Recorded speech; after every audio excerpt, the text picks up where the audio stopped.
তাহলে changing sentence যেটা আমাদের এই বইটাতে যদিও চেঞ্জিং সেন্টেন্স লেখা আছে, আমাদের সিলেবাসে এই গ্রামারটার নাম লেখা আছে ট্রান্সফরমেশন অফ সেন্টেন্স। বুঝা গেল বিষয়টা? চেঞ্জিং মানে হচ্ছে পরিবর্তন করা, ট্রান্সফরমেশন মানে হচ্ছে পরিবর্তন, ঠিক আছে? তাহলে এই ট্রান্সফরমেশন অফ সেন্টেন্স বা চেঞ্জিং সেন্টেন্সে অনেকগুলো পার্ট আছে। যেমন ধরো অ্যাসার্টিভ থেকে নেগেটিভ, অ্যাফার্মেটিভ থেকে নেগেটিভ, অ্যাসার্টিভ থেকে ইন্টারোগেটিভ, অ্যাসার্টিভ থেকে এক্সক্লেমেটরি, এক্সক্লেমেটরি থেকে অ্যাসার্টিভ, তারপরে সিম্পল কমপ্লেক্স কম্পাউন্ড, এইগুলো অনেকগুলো পার্ট আছে। সবচেয়ে সহজ যে বিষয়টা সেটা হচ্ছে অ্যাফার্মেটিভ থেকে নেগেটিভ করা কিংবা ইন্টারোগেটিভ করা, ঠিক আছে? আমরা প্রথমে ইন্টারোগেটিভ করা থেকে শুরু করব। আমি রুলস লিখে দিচ্ছি, তোমরা সবাই খাতা বের করে লিখে নেবে।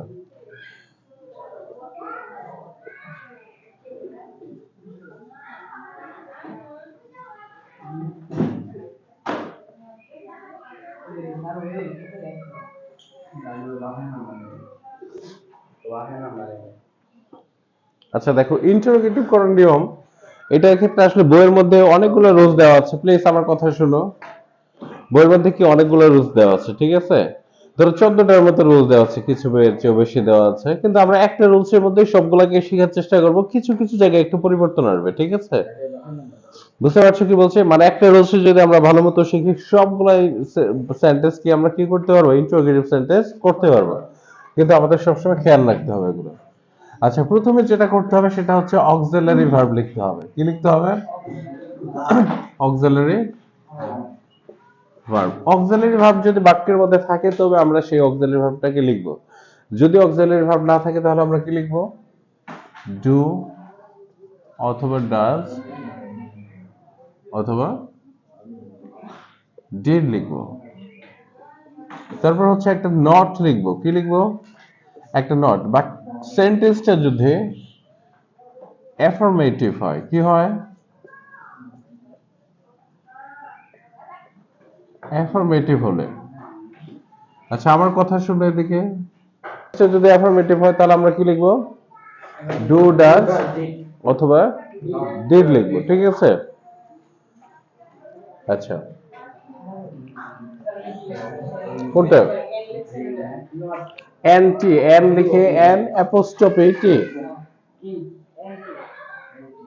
আচ্ছা, তারপর আমরা একটা সাবজেক্ট লিখব। তারপর হচ্ছে মেইন ভার্ব।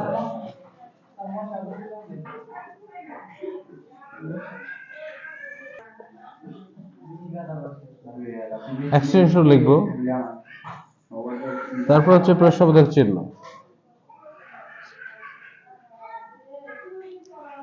তাহলে এই রুলসটা যদি আমরা শিখি, আমরা যে কোনো সেন্টেন্সকে ইন্টারোগেটিভ সেন্টেন্স করতে পারবো, ঠিক আছে? তো খেয়াল করবো কোথায় ভিআই, এটা ভালো মতো খেয়াল করো। দেখো এদিকে, এদিকে দেখো। যখনই আমরা কোনো বাক্যকে, আমি যখন কথা বলবো একদমই কথা বলা যাবে না। যখনই আমরা কোনো বাক্যকে ইন্টারোগেটিভ সেন্টেন্স করব, প্রথম কাজ হচ্ছে সেই বাক্যের মধ্যে অক্সিলারি ভার্ব যদি আছে কিনা সেটা খেয়াল করব। যদি অক্সিলারি ভার্ব থাকে তাহলে সেটাকে আমরা লিখবো। আর যদি বাক্যের মধ্যে কোনো অক্সিলারি ভার্ব না থাকে তাহলে ডু ডাজ অথবা ডিড লিখবো। বাক্যের যদি মেইন ভার্বের শেষে এস থাকে তাহলে ডাজ লিখবো। যদি প্রেজেন্ট ফর্ম হয়, এস না থাকে তাহলে ডু লিখবো। আর যদি বাক্যের যে মেইন ভার্ব সেটা যদি পাস্ট ফর্ম থাকে তাহলে আমরা ডিড লিখবো, ঠিক আছে? নট লিখবো। নট লেখার সিস্টেমটা হচ্ছে কি, অবশ্যই সংক্ষেপে নট লিখতে হবে এবং অক্সিলারি ভার্বের সাথে একদম অ্যাটাচড একসাথে লিখতে হবে, ঠিক আছে? এবং নট লেখার আরেকটা শর্ত হচ্ছে অ্যাফার্মেটিভ হলে। বাক্যের কোথাও যদি নট, নো, নেভার এই তিনটা শব্দ না থাকে তাহলে আমাদেরকে নট লিখতে হবে। তারপর হচ্ছে সাবজেক্ট লিখতে হবে। তারপর হচ্ছে মেইন ভার্ব লিখতে হবে। তারপরে এক্সটেনশন মানে হচ্ছে ভার্ব বাদ দিয়ে যে অতিরিক্ত অংশ যেটা আছে সেটা লিখতে হবে। তারপরে প্রশ্নবোধক চিহ্ন দিতে হবে। বোঝা গেল বিষয়টা? এক্সাম্পলের ক্ষেত্রে প্রথমে যে বাক্যটা দিচ্ছি, ধরো দে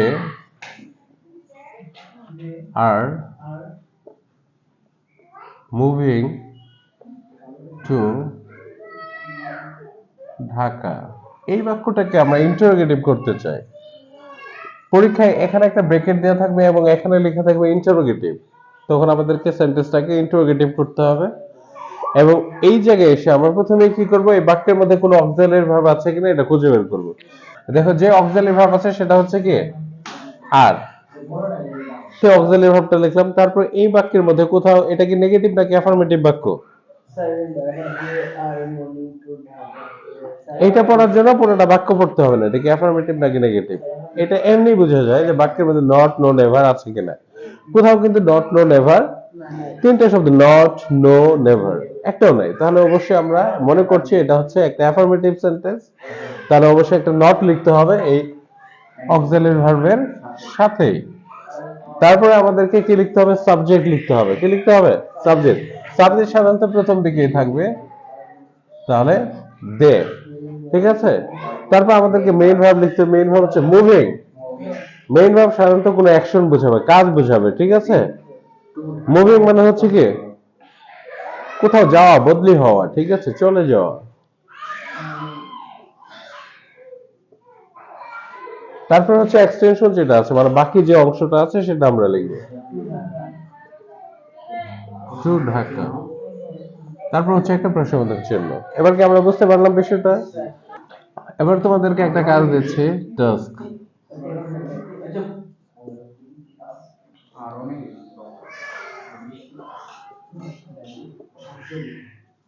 She has failed in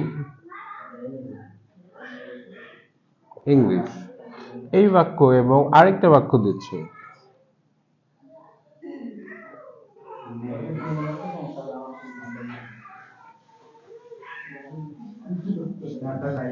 You missed the train.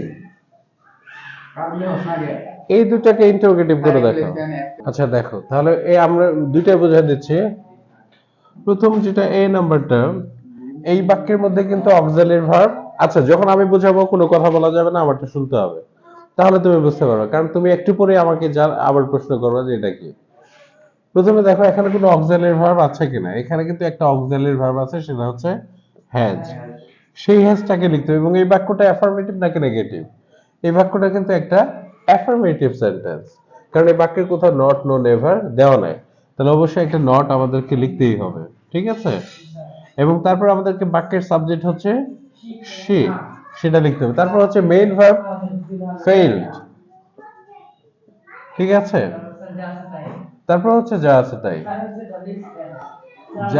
আচ্ছা, যাদেরটা হয়েছে সেটা ঠিক আছে। তারপর প্রশ্নবোধক চিহ্ন।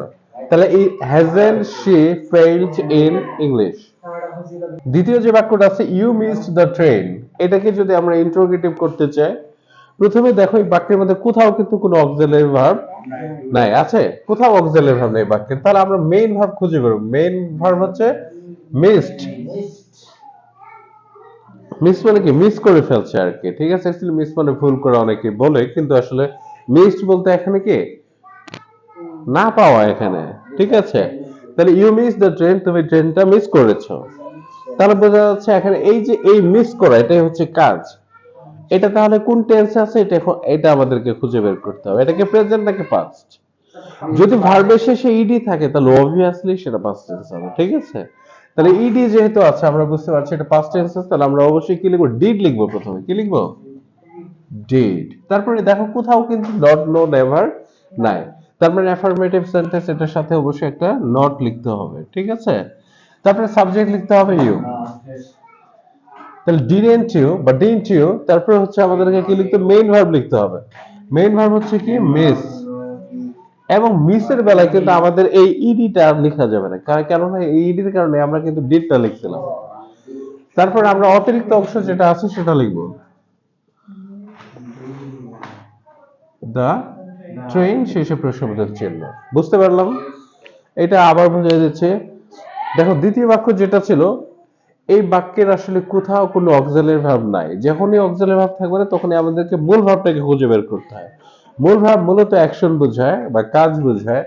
যেমন মিস মানে হচ্ছে না পাওয়া, ঠিক আছে।